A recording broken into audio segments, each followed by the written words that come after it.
Doctor कमर चीमा साहब, आपसे जानना चाहूँगा सर, कैसे देखते हैं आप, मुझे पहले प्रेस कॉन्फ्रेंस पर ज़रा अपनी जो अब्दुल कादिर पटेल साहब की राय का इजहार फरमा दें। देखें, हमें राना सनाउल्लाह के केस से पता चला था कि सरकारी लोग और जो सरकारी रिपोर्टें हैं वो कैसे बनती हैं।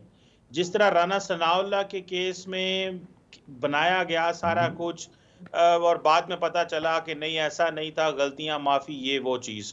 दूसरी देखें, ये सब डॉक्टर्स की रिपोर्ट है, इसको हम इग्नोर भी नहीं कर सकते क्योंकि ये पाकिस्तान की जारी बात है, अथेंटिक अप्रूव डॉक्टर हैं। लेकिन इस हद तक इस रिपोर्ट में जो रिमार्क्स दिए गए हैं, अब मैं ड्रग्स और बाकी चीज़ों पे तो नहीं जा सकता, लेकिन इमरान खान एंजाइटी और बहुत सारी जो सिचुएशन है उससे तो ज़रूर जारी बात है मुतासर होंगे।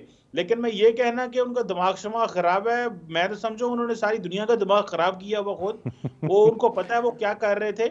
लेकिन हुकूमत की जो ऑथेंटिसिटी है इस चीज़ पे ऊपर मैं क्वेश्चन लगाता हूँ। ये कोई इतना, जिसे वो कहते हैं ना, मुश्किल काम नहीं है रिपोर्ट्स लेना, हुकूमत रिपोर्ट्स ले लेती है। लेकिन इमरान खान के बारे जो जनरल तासुर है वो यही है कि उनके बारे में जनरल पब्लिक, हर जगह सरकार और जो लोग, जिस तरह बाकी पैनलिस्ट भी बात कर रहे थे, पहले मैडम भी बात कर रही थी, जो लोग करीब थे इन ताकतवर हलकों के, ताकतवर सियासतदानों के जो इमरान खान के करीब है, तो वो बताते हैं कि वो इन चीज़ों में इन्वॉल्व रहे हैं और होंगे भी बाद में।